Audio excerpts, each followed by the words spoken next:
Good morning, or hello whenever you are getting a chance to watch this video.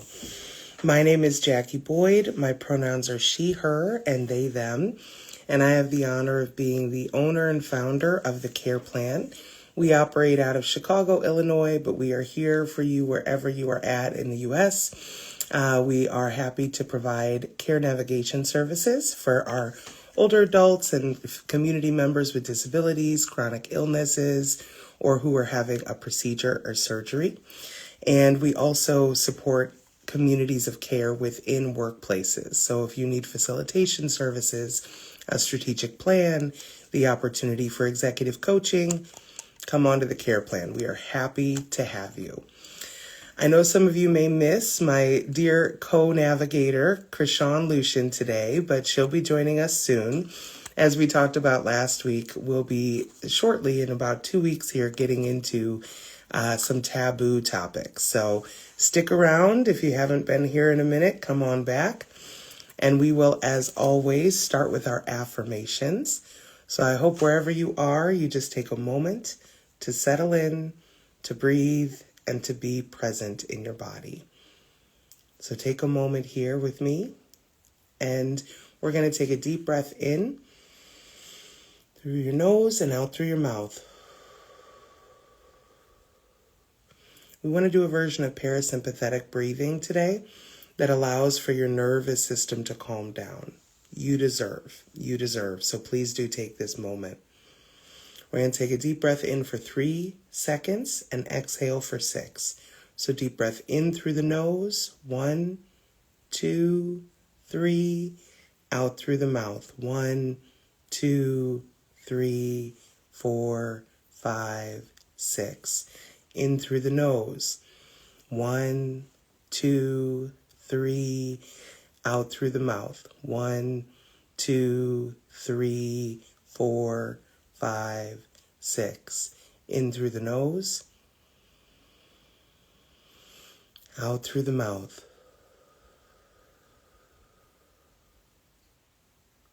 In through the nose. And out through the mouth.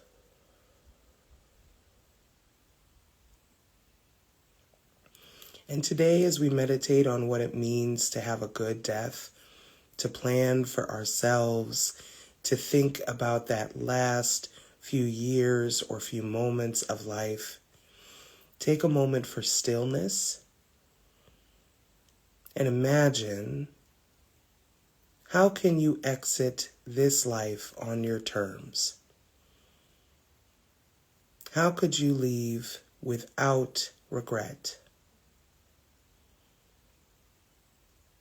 Is it possible for you to have comfort at end of life? What might that look like? Continue breathing deeply in through your nose, out through your mouth.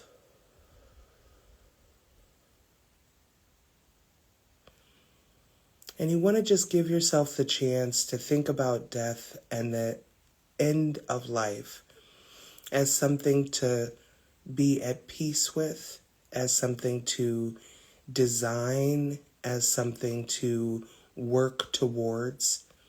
Even the last moments of life can be considered a bright future. So take a moment to breathe. Reflect on what you might want, what might bring you comfort. And hold that with you as we close out today. All right, welcome back from the affirmation. Thank you for taking a few moments for yourself.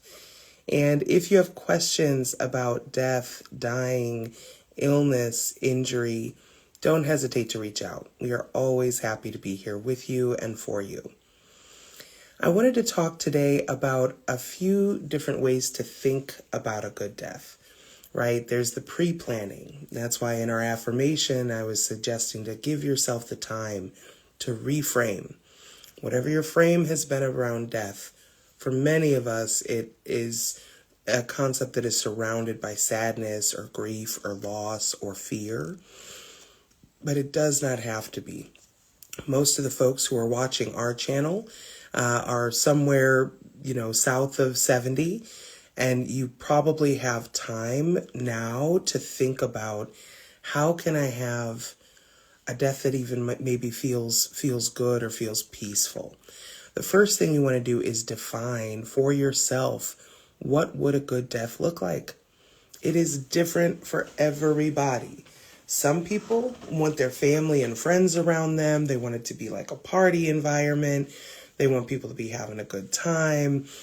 Some people just want quiet, and a lot of times I encourage people to think about this question year to year. Give yourself time to really process and think about what would be a good death for you. If you're a caregiver, you can absolutely think about it for your loved one. What brings them comfort? What do they like to have around or near them when they're not feeling well? What is their general inclination? Are they a people person? Will they want to have everybody from the family and friends circle right there with them as they're in their transition process? Are they more of a loner and would rather be alone? A lot of times I pick up on the behavior that we have when we are sick or when we are not feeling well. That can be a really good indicator of, as the body is shutting down, what will be most comfortable for us.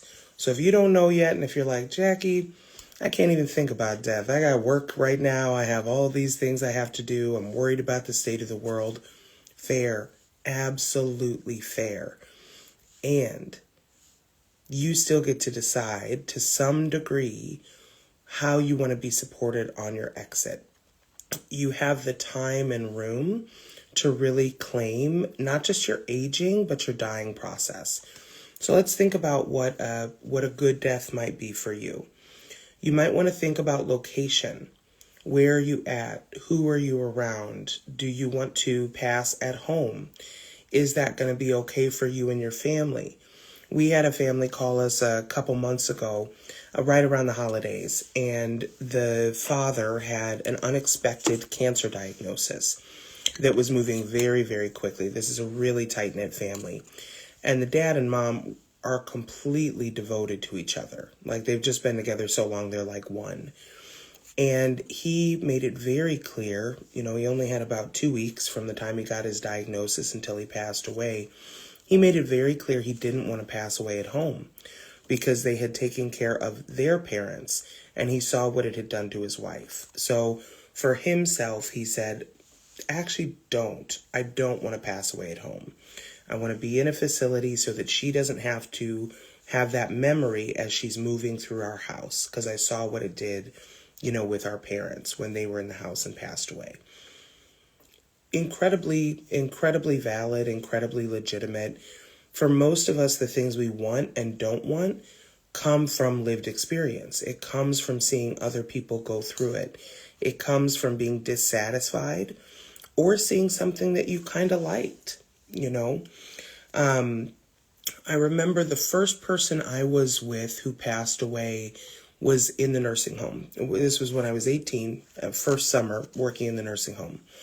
And there was a woman, she had, I believe it was liver cancer. And she was, she was on hospice. We knew she was coming close. But the last weekend before she passed, her family all showed up.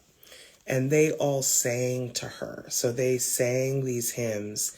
And you could just see, even though she was so uncomfortable and her skin had changed and her body was, bloated and upset because the cancer was having its way, she had this smile on her face because that moment of connection and what music can do was reaching her, even though she was barely verbal and she only was going to be with us for a few more days.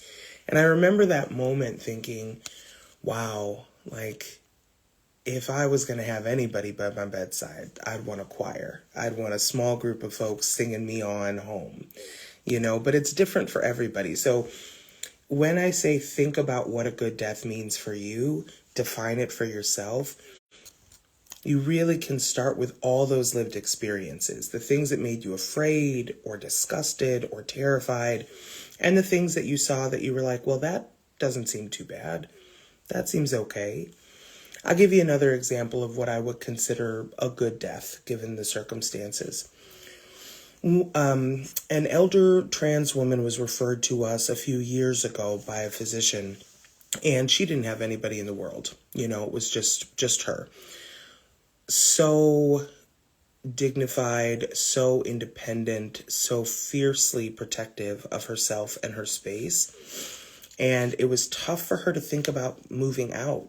It really was. And I had talked with her about it for a few weeks because we ended up acting as her power of attorney for health.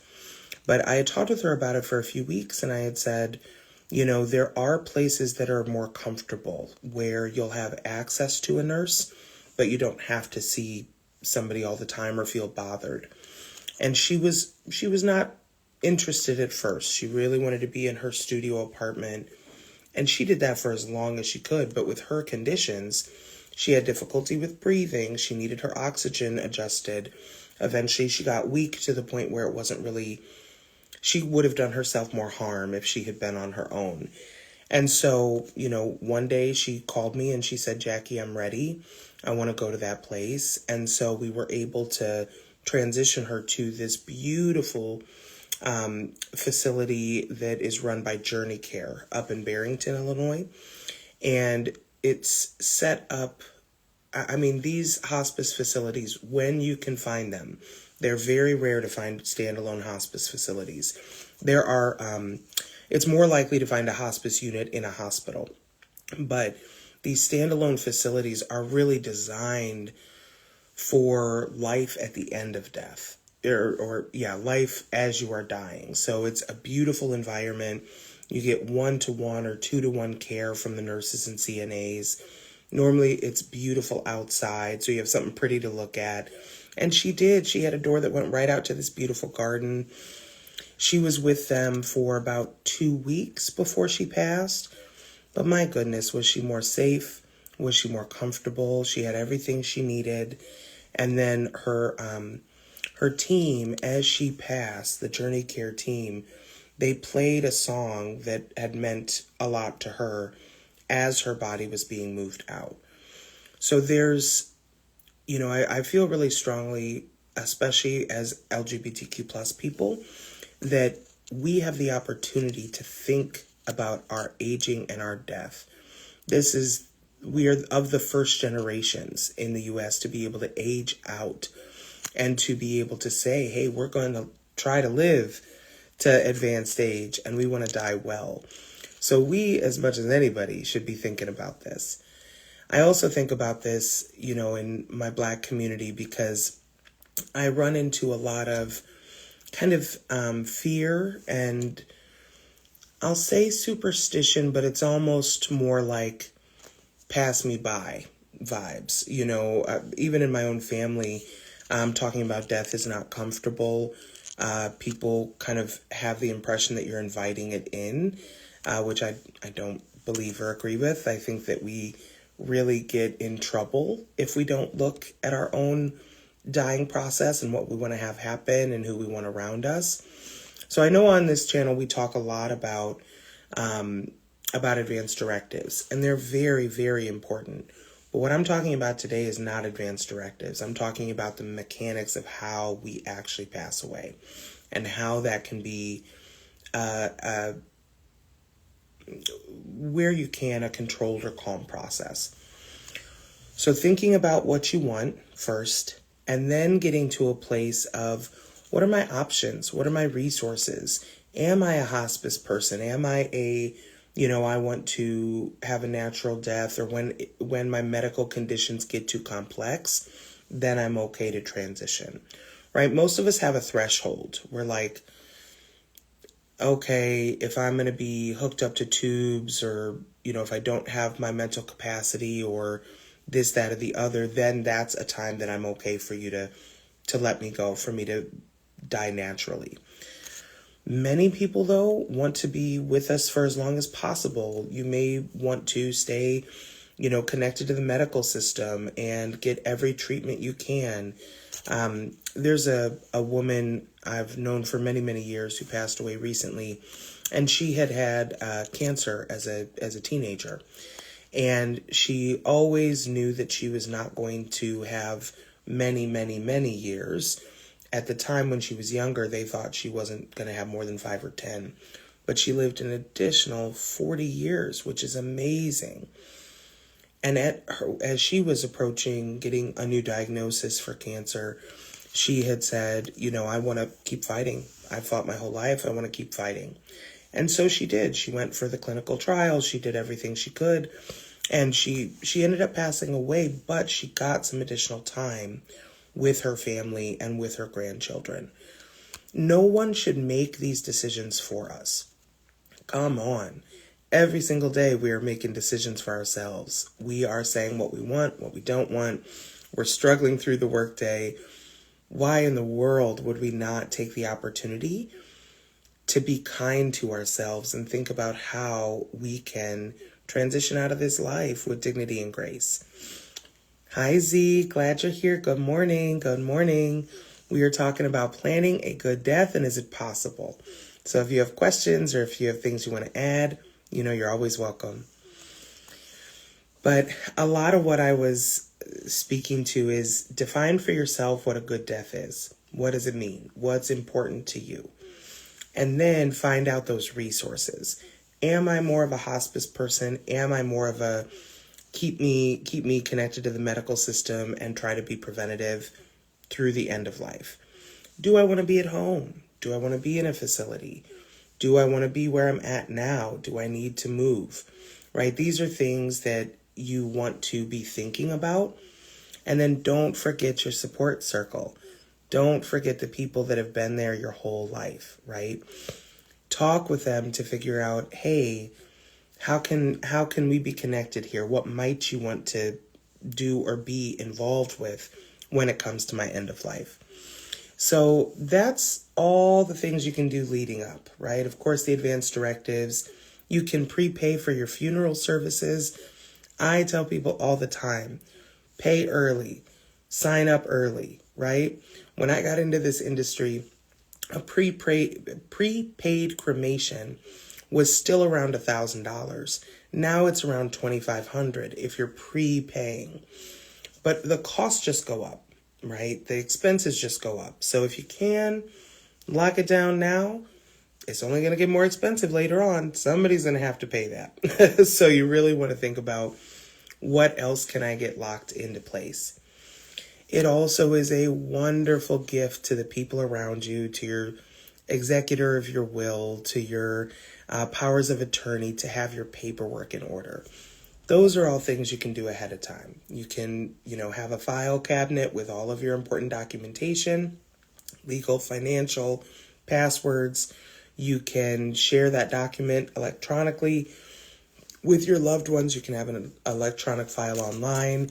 However you want to store your documents, you just want to be sure that at the moment of death or at the moment of severe illness or injury, that somebody can step in easily and take over, right? Take over paying your bills, take over making decisions for you in terms of your health needs. And that doesn't happen accidentally. It doesn't happen automatically. It's a real pain point for many families. All right, now mom's in the hospital, had a fall. Where's her checkbook? Where is her insurance information, right? All of those things get real difficult when you are under stress or when you're worried about your loved one. So that's all the pre-planning that you can do. Now let's talk about what you can do during. So maybe you didn't have the chance to express to somebody else what you wanted. There's things that I do to help people have a good death that have nothing to do with planning, but have everything to do with observation and intention. So what do I mean by that? Sometimes when we're in a place that we haven't been before, we can hang back. We can be a little unsure. We can say, well, I don't know what to do. Death is a beautiful time to do something, to be of use. If you find yourself visiting a loved one who is in the dying process or at end of life and you don't know what to do, make some suggestions to the primary caregivers. Be like, I can do laundry while I'm here today. I can be of use. I can play some music and comb her hair. I can give her a good sponge bath. I can help be sure that her skin is in good integrity and lotioned up, right? What I find is that surrounding death, most people, we lose the ability to be consistent cognitively or with our speech. So a lot of people sleep throughout the day, like up to 20 hours a day. Some people are there, but they're less verbal. They're kind of resorting to nods or head shakes. Some people deal with fits of agitation or confusion that really disrupt their system. So again, you can be of use. When someone is dying, you can always be of use, and there's always a way to make it easier and sweeter. A lot of those things are physical comfort. Again, when you lose the ability to entertain a person via speech or connect with a person via speech, it doesn't mean you stop talking. A lot of times at end of life, I'm just sitting by a bedside, holding someone's hand, speaking sweet words to them, or singing off and on, or playing music, or praying, or reading from a book, right? Your ability to be verbal and to provide soothing tones, that absolutely can make somebody's passing away much more comfortable. Because for most of us, that quiet voice, that soft, soothing voice, it calms the nervous system and it makes us feel connected, even if we don't have the chance for a response. So thinking about the person, what do they need? What will make them most comfortable? And trust your intuition. When you're at a bedside and somebody's body is all wonky placed, or the pillows are falling off, or they're scrunched down in the bed, they're probably not comfortable. That's a place you can be immediately useful, is to say, let's reposition this person. Let's get them comfortable. Making sure the person is really clean, right? Helping with repositioning, getting those baths every day. Sometimes people like to have candles on for both smell and having a sweet scent in the air and just the comfort that a little flickering light provides, right? Candles are often used in rituals and in faith traditions for many people. So having a candle or a few candles can be calming. Depends though on the person, right? They might think it's a little macabre, so you choose. But the environment, the person, the care of the person and their environment really is what contributes in the moment to a good death. Also that feeling of connection, right? The moment of death is not the time to air all the family dirty laundry. It is not the time to be fighting with your family. It is the time to come together. And you want to come together. You want to try to put those frustrations to the side because from my perspective, something sacred is happening. Something bigger than you or your siblings or any of the other people involved. A person who came into this world however many decades ago is now leaving. We will not have the opportunity to connect with that soul again here in the way that we were able to. So truly, this is a place to check everybody's egos so that you can really be present for what the person is going through, right? Just like at birth, hopefully you're not standing around while somebody's giving birth talking about all the family stuff. Hopefully you're focused on bringing that new life into the world. What else can you do to have a good death? What else can you do to support someone experiencing comfort and ease at end of life? Well, you can do a lot of the things hospice does, which is why we talked about hospice last week and we talk about it pretty frequently. Because hospice isn't just a concept, like there's clinical decisions being made that help the body relax, like decreasing medications. A lot of times the medications we're on get prescribed by many different doctors, and they might be having interactions that actually make us feel worse. So the first thing hospice does is take a look at the med list and say, what is absolutely necessary here? What can we peter out? And I'm telling you all, I cannot tell you how many people I have worked with where once that med adjustment happened, it was like they were a different person. Some people I've seen come out of kind of the brain fog of being overly medicated. Some people I've seen their bodies just function more smoothly because it's a more predictable rhythm and less interference with the body's day-to-day functions, but you want to try to minimize the trauma to the body, whether that is chemical, physical, or just disruption in rhythms. You want to be sure that you are giving the chance for the right providers. I think this is really important, because if you're working with a physician whose sole focus is keeping people alive, as most doctors, that is their job, right? Most doctors are trained to learn everything they can about our bodies and our systems to keep us alive for as long as possible. But death is a fact of life. And I think a lot of times medical providers are so focused on the alive track that they're a little less strong in this is the natural progression, right, of Alzheimer's. There will be death. Like Alzheimer's is fatal. Parkinson's is fatal. Here's what you can expect at the end of life. Uncontrolled diabetes, right, can be fatal. Here's what you can do. Like, there's just not as much education as I would like to see from most physicians about the end stage disease progression. So you want to be sure that you have the right medical team, that you have a doctor that's not afraid to talk about options.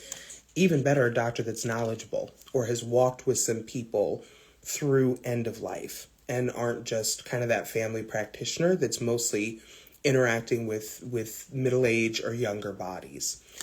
So those are some of the things that can help contribute in the moment to a good death: having the right resources, watching those medications, being sure you have the right ones for pain and agitation, and that you've adjusted to have the person take only the meds that are necessary. In addition to that, environment, making sure the place smells good, that it's quiet, that there's not trains of people coming through, because this is something I really want to speak on, because a lot of times people make another person's death about them. And I am talking to my LGBTQ community here, because we do this. When we do this, we do it in a really big way, where maybe there's a person who you've loved, who is important to you, but you haven't been in touch for a long time, or the relationship was more friends, more acquaintances than really close friends. The moment of their death is not the time to have your moment. It just isn't. It is not about you. You may want to give an honor or a tribute. Send flowers. Ask the family how you can be helpful. Send money for their burial expenses, right? Do something useful, but you inserting yourself to say, this person was a mentor to me 50 years ago, and I have to say goodbye to them. Y'all, they are saying goodbye themselves. They do not say it to their spirit. Say it to their spirit. Because I cannot tell you how stressful it is for folks who have big networks. Everybody tries to come through. And it is painful for the family or for that loved one to try and deal with all of these extra people who want to be there. Love that you want to be there. But we should have been there 10 years ago. We should have been there 5 years ago. We should have made a visit last year. The last moments or days or weeks of someone's life, their body is doing a job. It is just trying to let go. It is not trying to make you feel better. So, you really, if you're the kind of person that's like, oh, I heard they're not doing well, I got to go get there. Really reassess. And please think about, how can you get there when they're there, right? How can you maintain your relationships in a way that doesn't mean you have to do that, last minute Hail Mary, let me get there, or try to get there before the person passes. You're not doing them any favors, usually, unless they ask for you, right? Approaching end of life, if someone really is like, I have some things I need to say to this person, 9 times out of 10, they'll try to get in touch. But if the relationship isn't at that level and it's far in the past, or you're more of an acquaintance, please let them rest. Please let them rest. Everybody needs to rest, especially at end of life. So those are some tips for during. Now, after death is also part of having a good death and planning, right? I said, if you can have your paperwork in order, accessible, the people who need it have access, excellent. but there's still so much that has to be done. So there's a couple companies I want to recommend. One is Inclusive Funeral Services. They have been so fantastic with our clients. Brooke Benjamin, I've known for years. She used to work for the Cremation Society of Illinois and then started her own funeral service. And she's phenomenal. Brooke Benjamin, we love her. She'll be on here next week, actually. Next week or the week after. I'm not sure, but she'll be coming on soon. And she does just the most beautiful, as if she was family. She shows up to help plan the services and be at the services and lovingly take care of your person's body and remains. She has just been an amazing resource for us. And then there's a gentleman named John Colhep who just started a company called A Secure Plan that helps with all the paperwork after end of life. So if you are like, oh my God, I'm already devastated about my loved one. I can't even imagine planning a service or doing paperwork. Allow it to be a good death and get help, right? Choose a funeral service that helps you. If you need assistance with that paperwork, call John at A Secure Plan or reach out to a friend or somebody who's administratively minded and be like, can you please help me? I don't know how to do this, and it's so much. It is a lot of work, for those who have not transitioned out of this life, for those who are left behind. So anything you can do to make that easier, please do. So I hope this has been helpful. I've given a lot of information. If you have questions, reach out. And we are rescheduling our Empowered Caregiving Institute. We're going to do that in the fall, and we are working on getting a caregiver support group together. So if you all are interested, stay close, stay connected to the care plan. We appreciate you. Take good care. See you soon.